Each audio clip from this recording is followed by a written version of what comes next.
what? It seemed important to know. I stared at the small gray splotch, stared away from the reality unfolding around me. The family gathered, of course, voices hushed, faces wooden. Mama's side came from North Carolina, neighbors, parishioners, men from Daddy's law firm, strangers.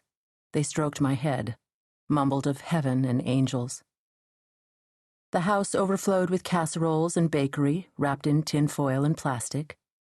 Normally, I loved sandwiches with the crusts cut off, not for the tuna or egg salad between the bread, for the sheer decadence of the frivolous waste. Not that day. Never since.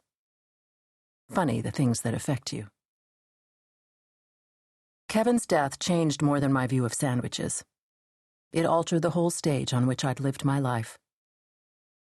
My mother's eyes, always kind and often mirthful, were perpetually wrong, dark-circled and deep in their sockets.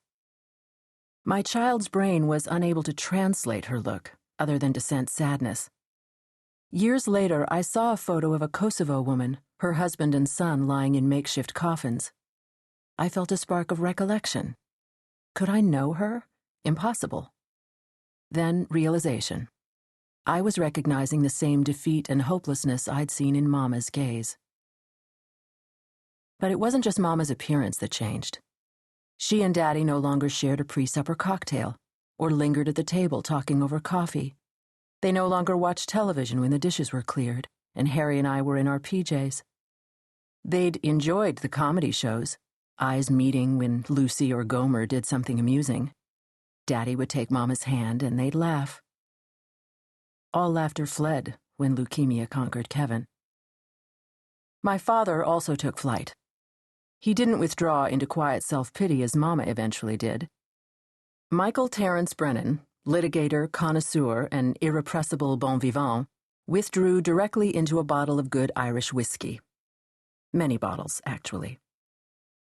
I didn't notice Daddy's absences at first. Like a pain that builds so gradually you're unable to pinpoint its origin, I realized one day that Daddy just wasn't around that much. Dinners without him grew more frequent. His arrival home grew later until he seemed little more than a phantom presence in my life. Some nights I'd hear unsteady footfalls on the steps, a door banged too hard against a wall, a toilet flushed, then silence. Or muffled voices from my parents' bedroom, the cadence conveying accusations and resentment. To this day, a phone ringing after midnight makes me shiver. Perhaps I am an alarmist, or merely a realist. In my experience, late-night calls never bring good news. There's been an accident, an arrest, a fight. Mama's call came a long 18 months after Kevin's death.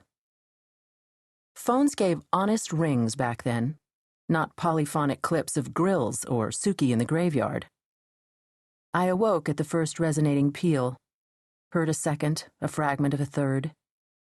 Then a soft sound, half scream, half moan, then the clunk of a receiver striking wood. Frightened, I pulled the covers up to my eyes. No one came to my bed. There was an accident, Mama said the next day. Daddy's car was forced off the road. She never spoke of the police report, the blood alcohol level of 0.27. I overheard those details on my own. Eavesdropping is instinctual at age 7. I remember Daddy's funeral even less than I remember Kevin's. A bronze coffin topped with a spray of white flowers, endless eulogies, muffled crying. Mama supported by 2 of the aunts. Psychotically green cemetery grass. Mama's relatives made the trek in even larger numbers this time. Daisies, Lees, cousins whose names I didn't remember. More covert listening revealed threads of their plan.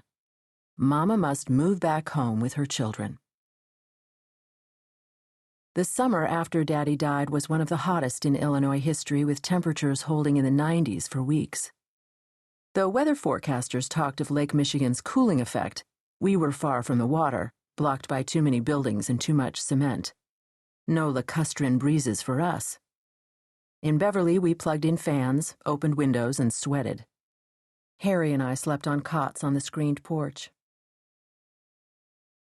Through June and into July, Grandma Lee maintained